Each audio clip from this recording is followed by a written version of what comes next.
Hey everyone, welcome back. This video is going to be over the next couple of weekends, even though this is weekend technically number 2 of doing all this. So I'm just going to give a couple of little updates throughout the whole process and then make one video out of it. That way it's, good content.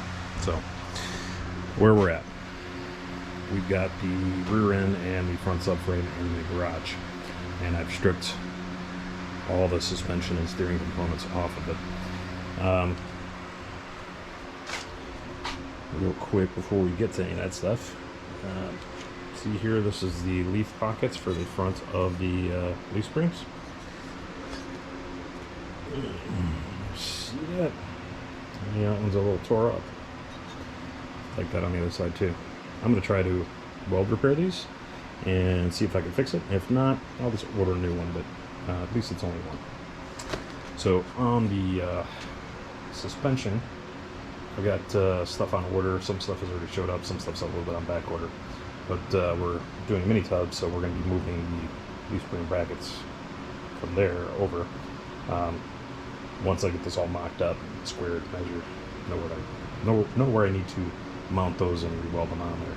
Even though this is a 8.2 10 bolt per end, I am still going to send it because I'm not dropping another couple $1,000s on a rear end at this point. I've already spent a lot just on some suspension components. I've got a lot more to spend for everything else in this car. So we're going to leave that just the way it is. I'm just going to have to change the pinion seal and the brakes, put the suspension components on it. We'll get to that in a little bit. I want to just touch on some of the stuff on the front end. So I talked about this in the last video. Somebody has been welding on this front end. You can see here there's a lot of MIG wire still attached here, up here. Trying to get the camera focused pretty good on that. You can see somebody's welded on this. Some of the welds are really nice. Some of them not so good. A lot of splatter, a lot of boogers. I don't know what they were welding on this front end for. It might have been for them to do the guild strand mod. I don't know. I have to measure that. So I need to measure the subframe and make sure it's all square before I go any further. Hopefully somebody online has all the measurements and the measuring points, because like I said, there was a lot of excess welding on this rear end that were not from the factory. And then of course there was my welding, which I'll show you here. I don't know if this is right, because again I'm looking at this sitting on jack stands on a concrete floor, but the body mounts here and here, they don't look right. That's just eyeballing it. So again, I gotta double check it. I did do this. I did replace these body mounts. Same with these ones back here. So I just gotta double check my work, make sure I didn't screw it up. But I'll get to that again.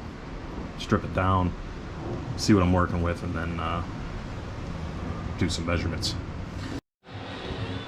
Well, it's hot out there, people. Another weekend in the garage, roasting my butt off. So, give you a couple more updates. So I finally got the front suspension all removed. Depending on what updates make the edit, I've also got the rear suspension all removed. I just got my leaf springs for the rear. So, got half of the top of the subframe stripped off. And I'm going to show you a close-up on that just so you can see the difference of what it looks like. But I want to point this out. You can see the level there. I finally got the frame all leveled, used some shims on the jack stands to get level.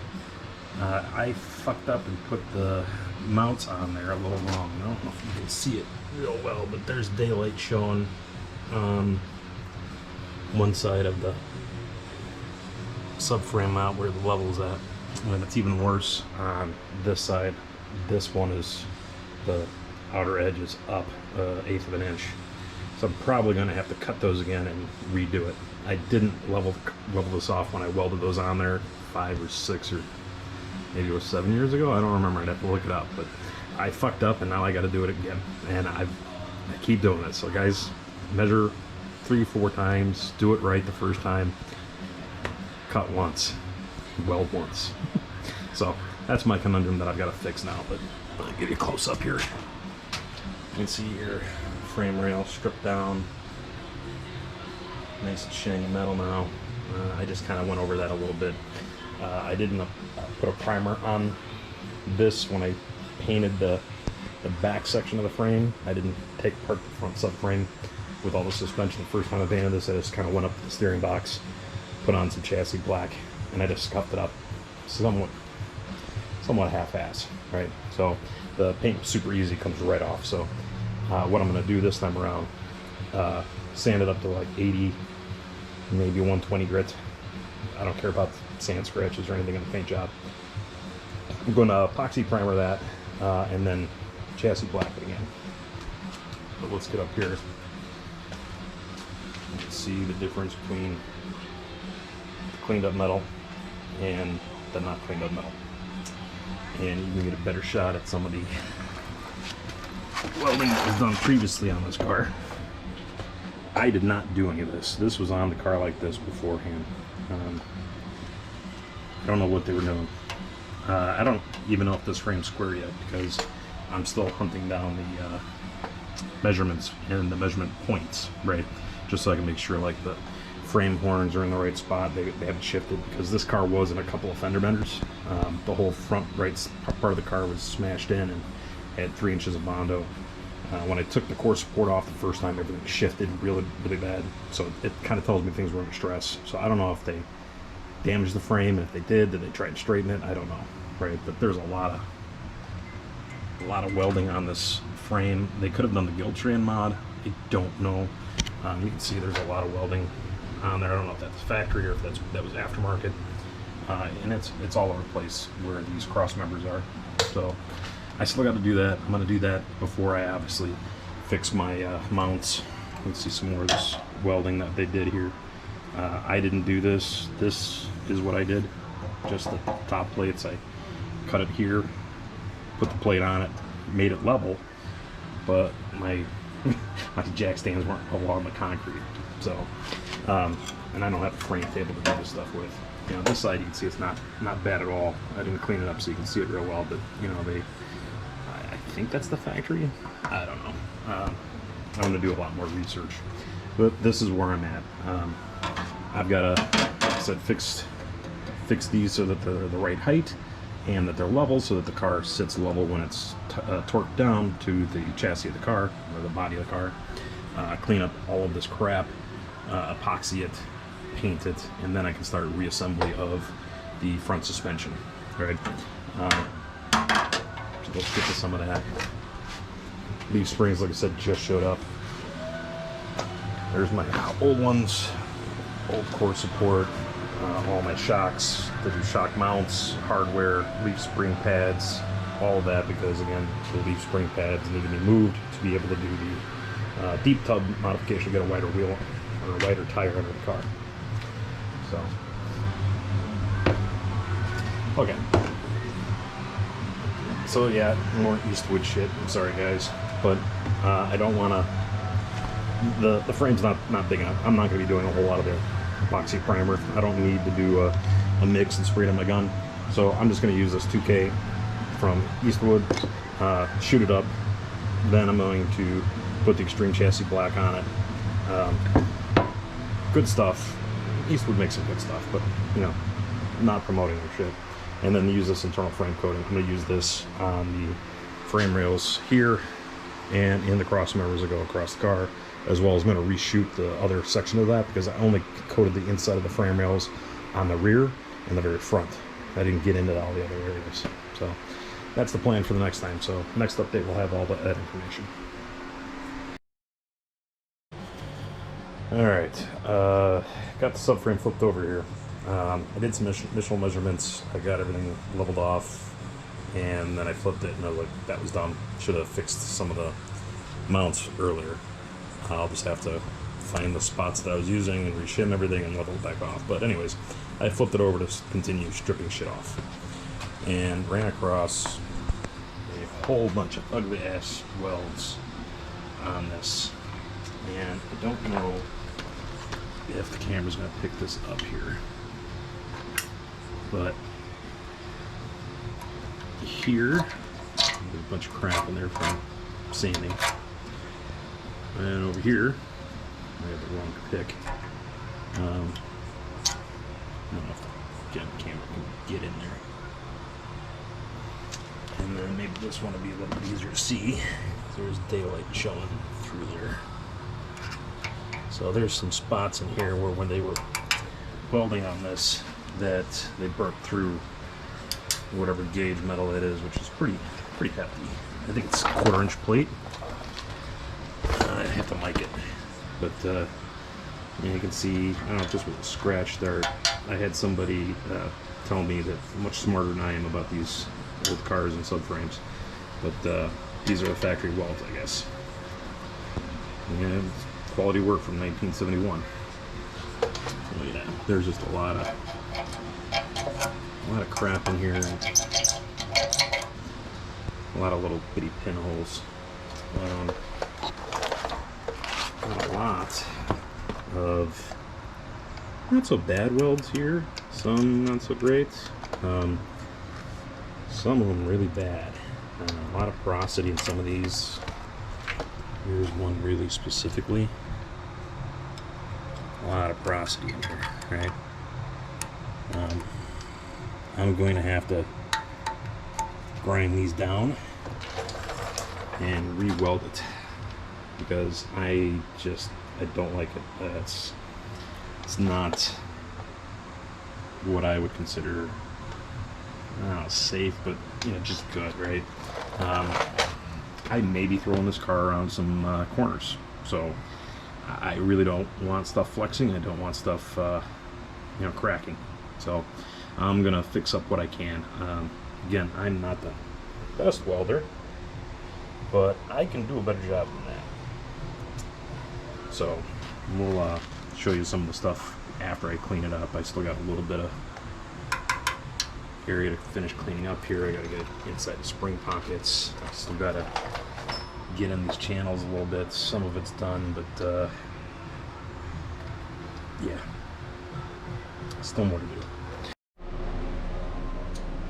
Alright, so here's updates. I've got the subframe cleaned up 98%ish. I still gotta use like a sandpaper and hand sand inside the pockets just because I can't get any of my tools. I'm using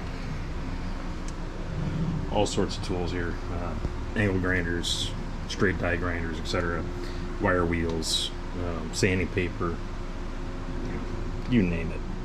Just getting at every nook and cranny here. I even broke out the Dremel and stuck some pads on that too to get some tight spaces.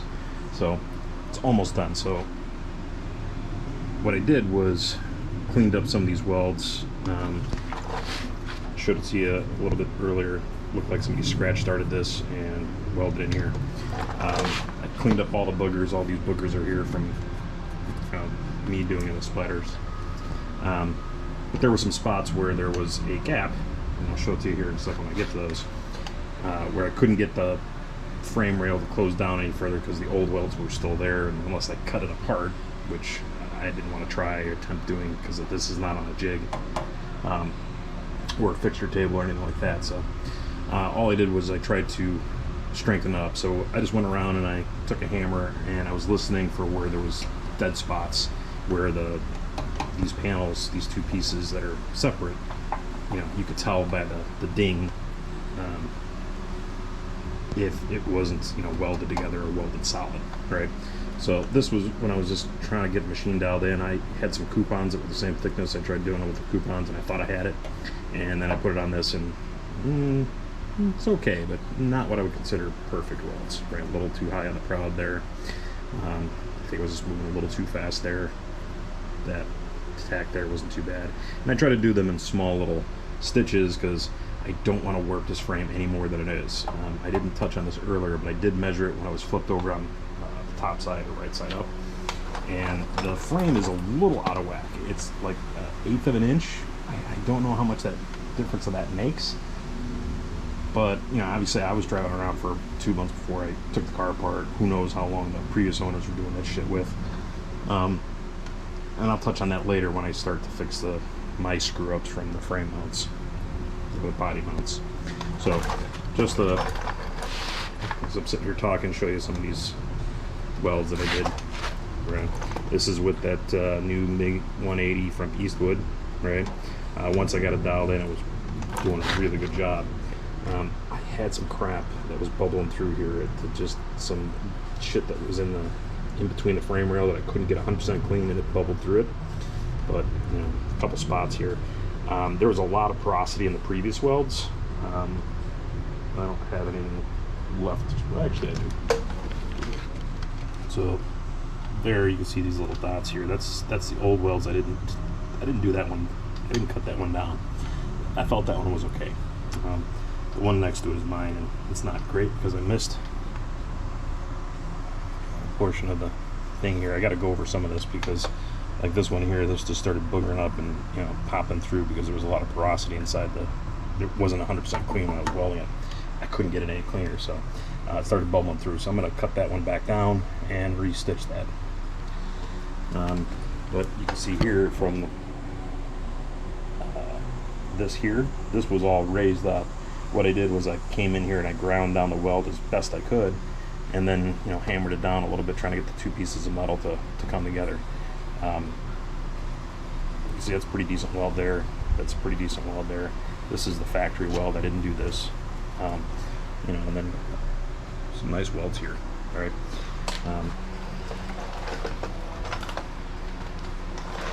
That's about it from that, right? So I'm just going to go back over it. I'm going to clean up my welds, right? Some of them are really, really nice, right? Did a really good job. Some I didn't do such a good job. I'm just going to finish sanding in the little pockets because there was some booger welds in, it's this one, this side of the pocket that was causing that A-arm, or the control arm, not to come out. So I finally got those knocked out with a carbide bit on my angle grinder. I actually reach it with it. Now I'm just going to hand sand in there because I can't get any of these, you know, wire brushes in there good enough to really clean it. All right, so I've been using a lot of these wire brushes and Rolex. I don't know if that's a Rolex pad. I don't know what we call these, but I like these. These do a really good job, but you know, when they hit rough edges, it just chews them up really quick. I go through a lot of them.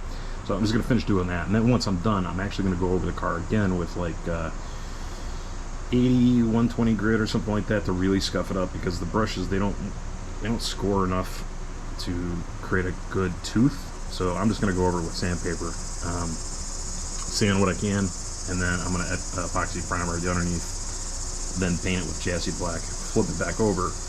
Didn't do the same thing. I got to weld some spots on the top of the frame that I didn't get to before I flipped it over. Hopefully everything is still in spec from the measurements. If I'm still an 1/8 inch off, I'm just going to live with it. There's nothing really I can do with it. I'm not spending $3,000 or $4,000 on a brand new subframe, or looking in a loan yard for one that's better than this one, and then have to do all this again. And first off, trying to find a subframe like this that's used is going to be a pain in the ass. And secondly, one that's in better shape than this one is probably a snowball's chance in hell. So that's the plan. Once this is done, I'm going to take the motor, mock it up, get my hot rod pan on it so it doesn't hang below the subframe, change the oil pickup, slap the motor in, clean up the transmission, which is over there, bolt that up, slap it all in at once, and then marry it to the body. So that's the plan. It's probably going to take a couple months before I can get to that, but slow and steady. All right, I'm going to wrap this up and make a video out of all of this because it's already gone too long. So catch you next time. Thanks for watching.